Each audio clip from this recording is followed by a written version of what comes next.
Nonton streaming RCTI, MNC TV, GTV, iNews, ya di RCTI Plus. Mulai kerasa sakit banget 2 tahun ini pas pandemi itu di Jogja sana. Itu pas Enggak sakit pada saat pandemi, malah enggak. Jadi, nah justru pada saat 4 bulan yang lalu, pada saat kondisi di tubuh saya mengurus gitu kan, ya akibat diet dan juga olahraga, kok kemudian nongol lagi.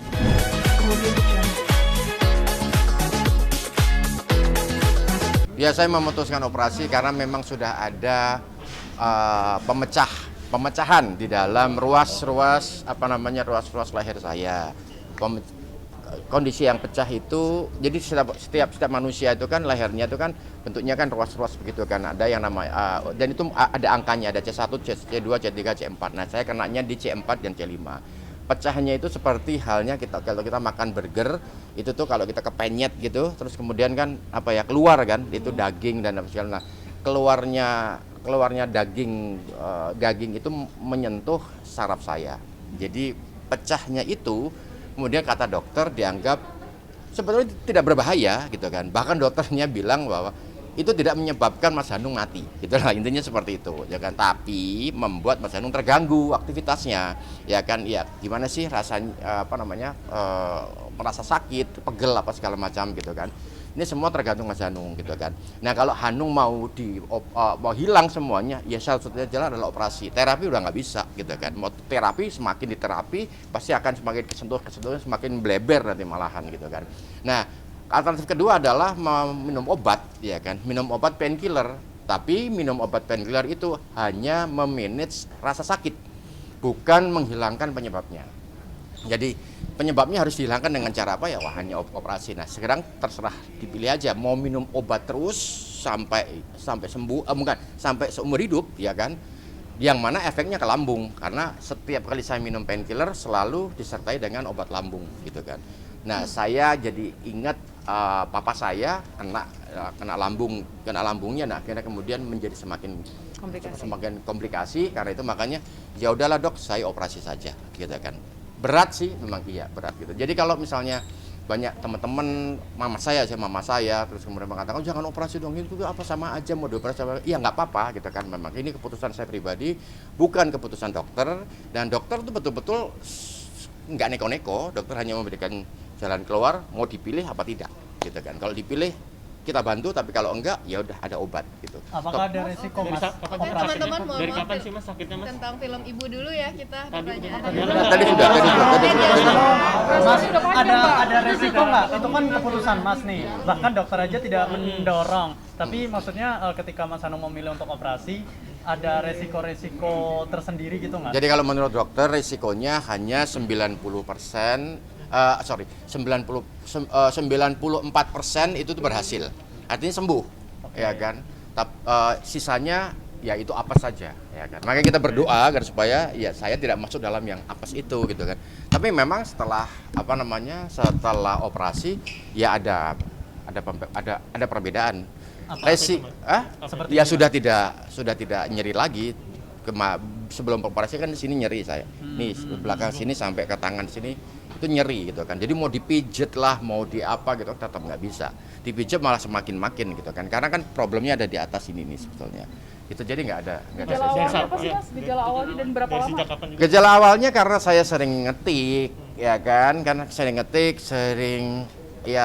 mainan handphone, ya kan. Jadi tiba-tiba langsung kesemutan. Ini penting sekali ya, ini karena kesemutan, dan kesemutan ini kemudian membuat saya panik, ya, akhirnya kemudian ke dokter, dan waktu itu dokter sudah menyarankan untuk MRI, cuma kan mahal. Nah, ini problemnya kan, karena terbentur ekonomi gitu kan, perhitungan gitu kan, karena mahal, maka kemudian saya ronsen.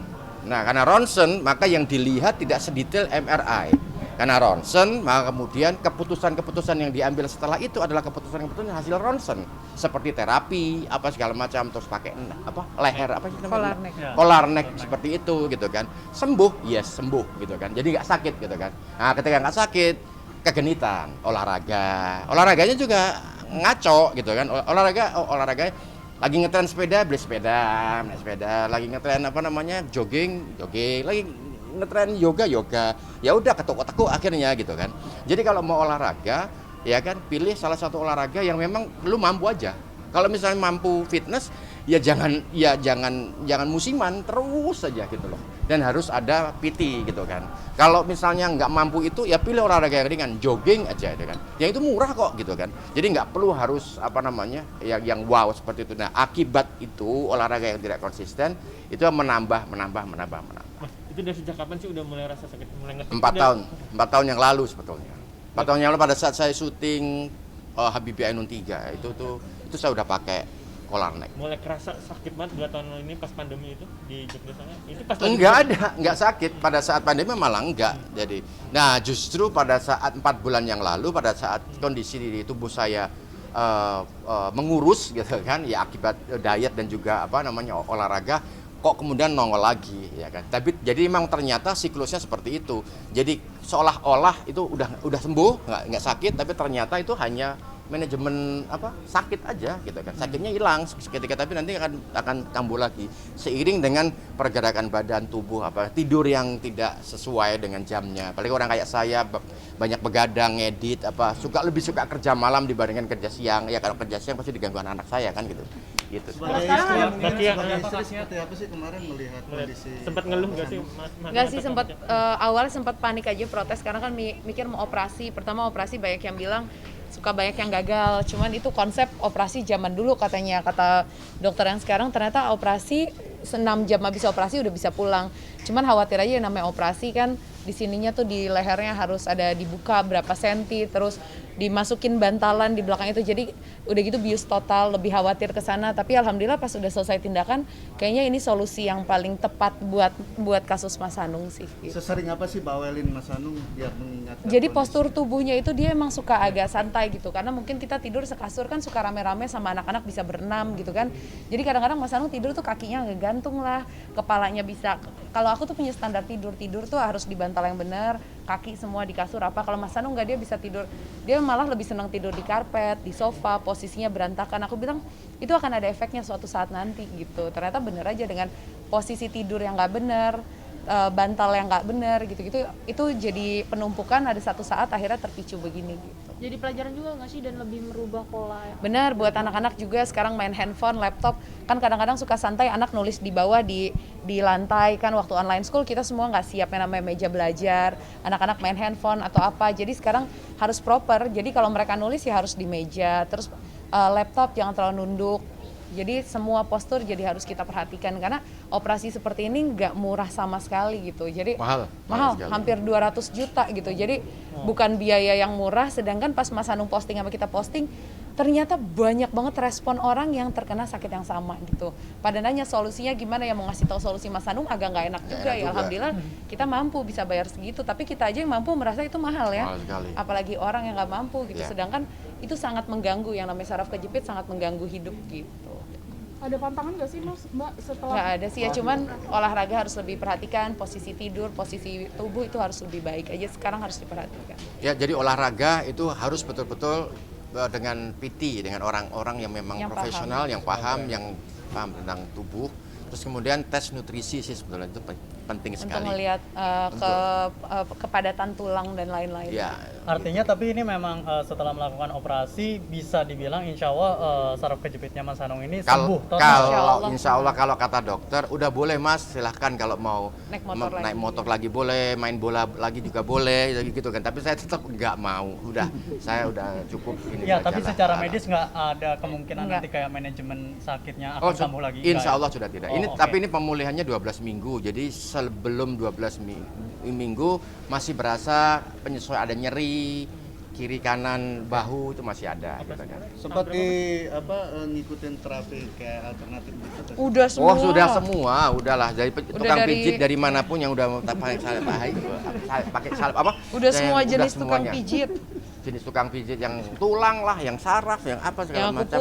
Yang akupuntur semuanya gitu kan. Dari renang, dari berbagai macam gaya berenang udah kita coba semuanya. Tanggal berapa Mas? Apanya? Kalau boleh tahu operasi pas tanggal berapa? Nih, jadi gini nih kalau mau lihat. Jadi di lehernya Mas Hanung. Iya, tapi nggak boleh. Oh, nggak boleh. Nggak boleh. Secara medis nggak boleh. Oh, oke. Iya kan, nggak boleh. Jadi kayak ada pen yang ditaruh di tengah-tengah tulangnya dia gitu. Buat pengganti bantalan. Operasi pas tanggal berapa kemarin Mas? Masih Ya, operasi seminggu yang lalu saya Seminggu lalu, seminggu lalu. Pak. Berapa lama? Tapi 6 jam habis operasi udah bisa pulang. Berapa lama Apanya? operasinya? Operasinya sih cuma 50 2 menit. jam. 50 menit. 50 menit tapi di dalam ruangan itu 2 jam. Yang lama itu adalah upacara-upacara di rumah sakit, tes tes jantung, administrasi, ini itu PCR. Itu lama sekali. Itu seharian sendiri itu kan. Terus dokter jantung masuk, dokter asma masuk, apa segala dan semuanya bertanya, "Kenapa Mas Hanung? Ada apa Mas Hanung?" Dan saya harus menceritakan dari awal lagi. Nah, itu yang lama itu. Setelah itu foto-foto. Ya? Oke, udah ya? Mas Anung, Dan Apa? sudah mulai pekerjaan sudah kembali ada normal lagi. atau ada pembatasan? Yang jelas sekarang saya kemungkinan sekali tidak mungkin untuk begadang lagi itu udah kayak nggak mungkin karena Profesor terus. ya kan. Bakian melarang, Mas, Bakian Ya melarang. Bismillah. sedikit Gua- ceritain soal kehidupannya sekarang kan lebih banyak standby di Jogja nih. Mungkin seperti apa sama anak-anak setelah pindah ke sana? Enggak sih, kita waktu itu di Ya, karena Jogja pandemi hanya aja. pandemi, ya 2 kan, tahun. 2 tahun dan sekarang sudah mulai sekolah offline. Ya, kita sudah kembali ke Jakarta, ya kan. Dan sekarang masuk online lagi. Mbak Saskia, aku pernah lihat postingan Mbak Saskia nih lebih nyaman tinggal di Jogja tapi anak-anak belum approve nih. Mungkin gimana tuh? Iya, anak-anak belum siap buat pindah sekolah dan kita emang juga belum menemukan sekolah Islam yang IB di Jogja. Jadi ya kita ngalah dulu di Jakarta. Alasan anak-anak apa sih Mas Mbak belum mau stay di Jogja? Ya namanya kalau anak-anak kan dia harus adjusting ya sama teman-teman lingkungan, Iya, konsep gitu. sekolah. Konsep sekolah seperti yang kita masukin dia sekarang nih nggak banyak. Nggak banyak. Nggak banyak. Ya. Gitu. Sekolah kita tuh terus anak-anak itu memerdekakan anak-anak, ya kan. Dan setiap 3 bulan selalu ada pentas seni, ada konser, ya kan. Anak-anak sudah ada tahu perkembangannya sudah mulai begitu. Apa? Mbak Jaka atau Mas Hanung mulai ada kelihatan passionnya atau gimana Mas ngomongin anak-anak? Udah? Siapa yang mulai kelihatan? Udah, Ya, ada Bumi yang sudah memilih menjadi DOP, Sibil Oh ya, sudah. anak pertama Mas Hanung, Iya. Bumi udah kerja bareng, sekarang kerja udah jadi bareng DOP sama saya, projectnya ya. Mas Hanung. Jadi Ya. udah jadi kameramen, tapi dia emang nggak mau jadi sutradara, mungkin karena Ya. takut dibandingkan nanti dan lain-lain. Tapi dia sekarang jadi DOP. DOP. Kalau yang kecil-kecil ya udah mulailah dikit-dikit. Tapi yang gede Sibil sudah mulai berdagang sendiri, ya. ya kan. Mas Anung gimana rasanya kerja bareng sama anak nih? Rasanya, Heeh. ya Ada canggung gitu nggak sih? enggak sih, dia yang mungkin canggung sama saya. Oke, udah ya, terima kasih ya.